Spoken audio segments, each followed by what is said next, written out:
My fiancé was having an affair with my best friend, and my family helped cover it up. I pretended not to know until the wedding day, when I humiliated them all after finding the secret chat group they used to hide the affair. I scrolled all the way back to see when it was created and discovered it had been 18 months ago. To be fair, my mother initially shamed them, but a few days later, she asked my fiancé, Alec, if he truly loved my best friend, Pitt. He said he was absolutely sure but also claimed to love me. That's when my half-sister Maria and my half-brother Richard suggested that Alec try to convince me to have an open relationship. By the way, Alec and I were already engaged at that point. Alec told everyone he thought our relationship was too advanced to even bring up the topic. Well, my mother, Angi, literally offered to cover for Alec and Pitt until he was ready to talk to me about an open relationship, while Leah could only think about how my family could betray me like that. Honestly, I wanted to vomit. However, I kept taking screenshots. The more Leah and I discovered, the angrier I became.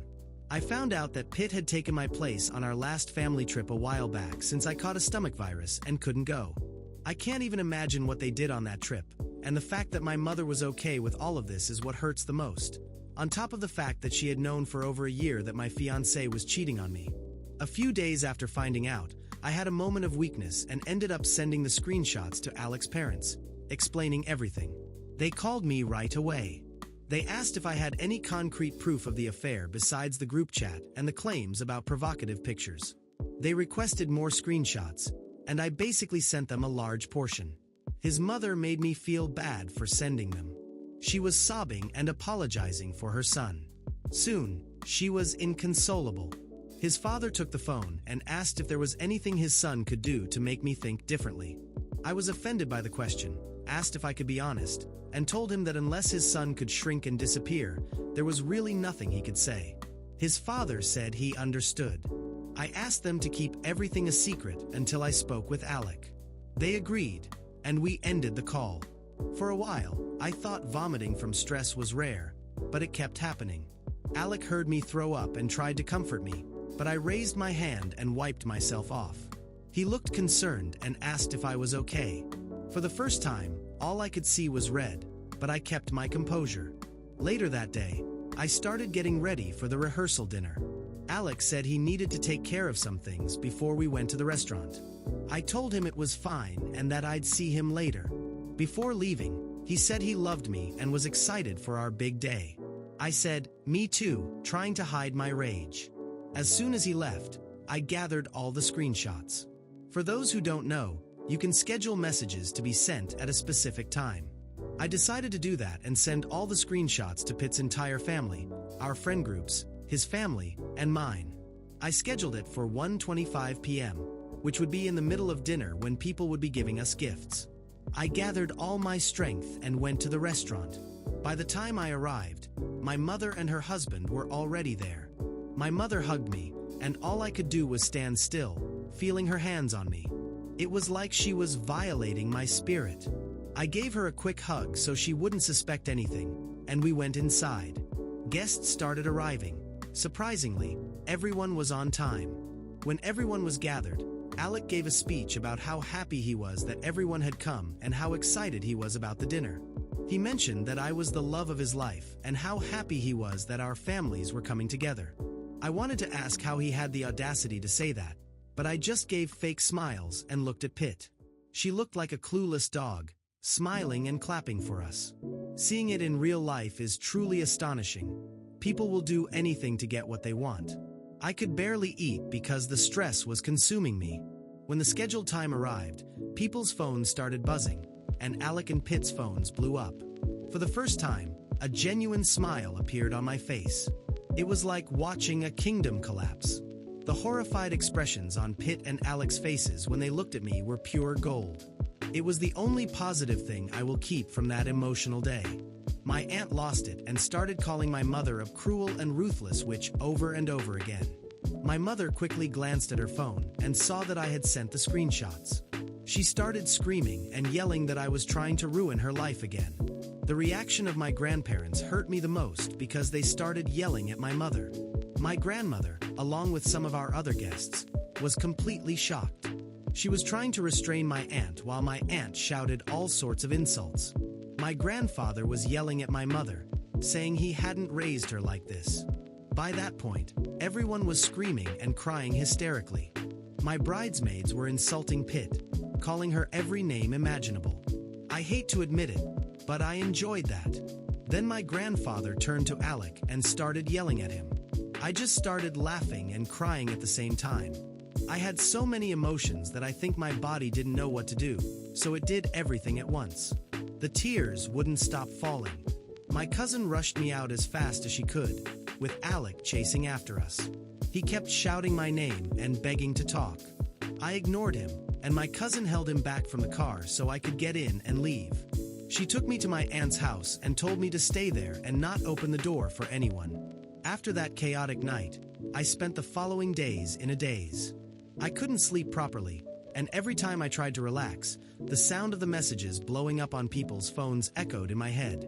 The betrayal of my best friend, my fiancé, and my own family was too much to bear alone. But I was about to turn that pain into something much bigger. One thing was certain: they underestimated me. I had always been seen as the nice girl, the one who never caused trouble and preferred making peace over stirring conflict. But this time would be different. I started planning. I didn't just want revenge on Alec and Pitt. I wanted to make sure that everyone who contributed to this betrayal paid the price. I wanted them to feel what it was like to lose everything they valued most, just like I had. The first step was simple. I hired a private investigator. I found out that Alec hadn't only cheated on me with Pitt. He had done it before, even at his workplace. The evidence was solid. Photos, videos, messages. All of it would be useful later. Meanwhile, I pretended to reconnect with my family, acting as if I was recovering and seeking support. My mother, who was still upset with me for exposing Alec's betrayal and causing the chaos, had no idea what was coming next.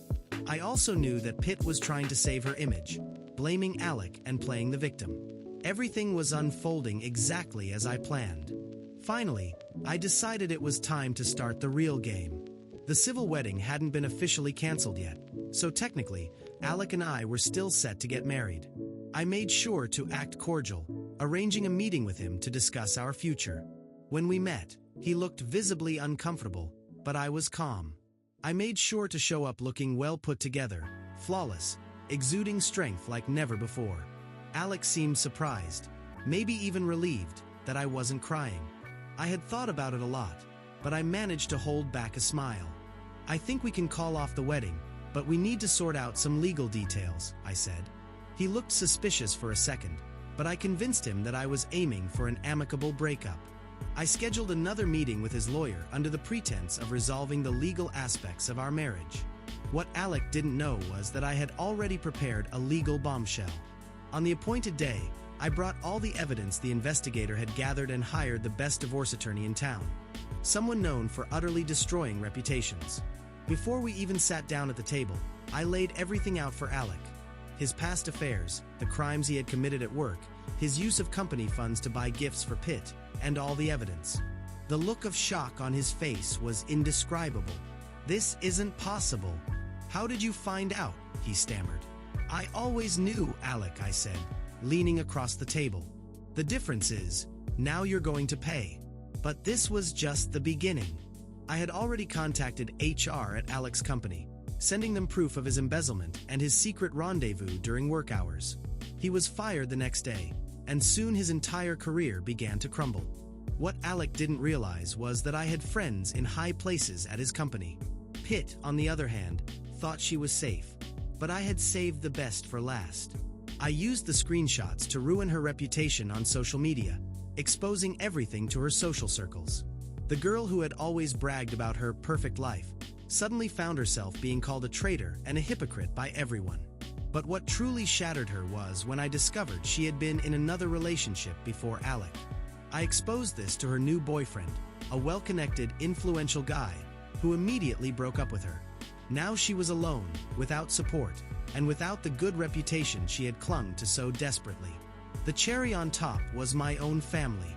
My mother, Angi, thought she had escaped unscathed, but I revealed the whole truth to my grandparents, respected figures in our community. They were horrified to learn how she had betrayed me and chosen to cover everything up.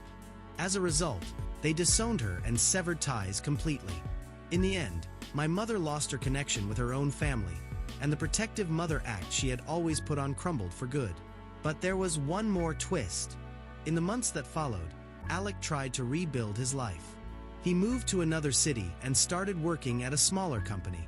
Everything seemed to be getting back on track for him, until he received a subpoena for a lawsuit. The reason? Embezzlement and fraud at his former company. With the evidence I had already sent to his former employers, there was no way for him to escape.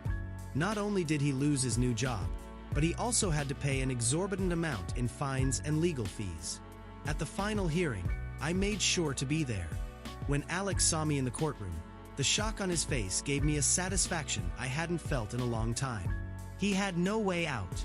The destruction was complete. In the end, I walked away from everything stronger than I had ever imagined. Alec and Pitt were gone from my life. My family had been exposed, and although the pain of betrayal still lingered, the taste of a well-executed revenge gave me a new perspective. I was no longer the nice girl everyone manipulated. I was the woman who turned her pain into power, and no one would ever dare underestimate me again. After the chaotic legal battle, the final blow was about to be delivered. While Alec struggled to deal with his ruined career and shattered reputation, I was ready to strike the final mercy blow. The ultimate plan involved more than just the destruction of his public life. I wanted to make sure he paid for every act of betrayal and manipulation. As soon as the divorce proceedings were officially underway, I filed for half of the assets Alec had accumulated while we were together. This included the house we had purchased, the vehicles, and even a significant portion of his savings and investments.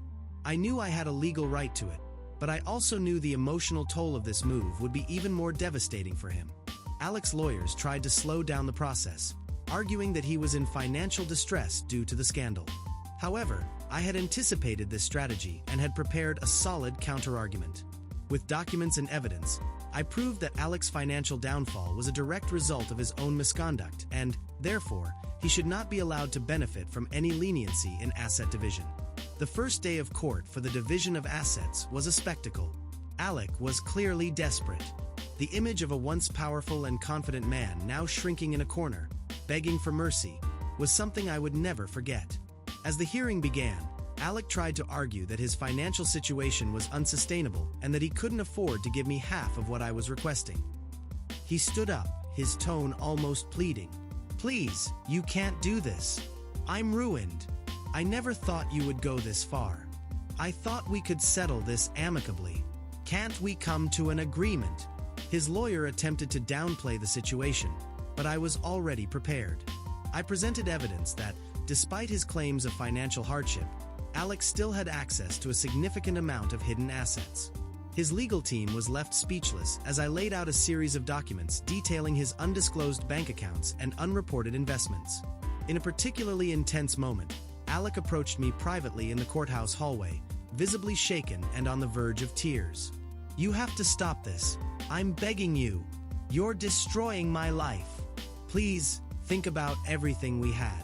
We don't have to do this." I looked at him firmly. "Alec, there's no going back. You made your choice, and now you have to face the consequences. This isn't just about money. It's about justice and everything you put me through. You can't just expect me to forget it all." He dropped to his knees, pleading for me to reconsider, but I held my ground. It was a bitter yet victorious feeling. Finally, after hours of negotiation and presentation of evidence, the court ruled in favor of an equitable division of assets. Alec had to hand over half of everything he owned, and the final decision included a court order for him to pay a substantial amount in alimony. From that moment on, Alec's life took an even darker turn.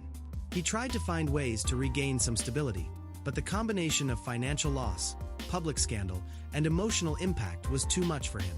His attempt to start over in another city failed, and he ended up entangled in even more complicated situations, resulting in further lawsuits and mounting debts. Pitt, now isolated, suffered a significant downfall in her social and professional life. The revelation of her betrayals caused her to lose friends and important contacts. She also faced financial difficulties, worsened by the loss of social support. I, on the other hand, moved forward with a new perspective on life. The experience taught me the importance of standing firm in the face of adversity and turning pain into strength. The suffering I had endured became a source of motivation to rebuild my life from scratch. I took the lessons I had learned and used them to dedicate myself to new opportunities and healthy relationships. Time passed, and the justice I had sought became a milestone in my life. My story of struggle and success turned into an example of resilience and empowerment for many who face similar situations. The sense of power and control I regained allowed me to look back with pride and satisfaction, knowing that, despite all the pain and hardship, I had won and reclaimed what was rightfully mine. Now, as I look toward the future, I feel renewed and strengthened, free from the chains of the past and ready to embrace all the new opportunities that come my way.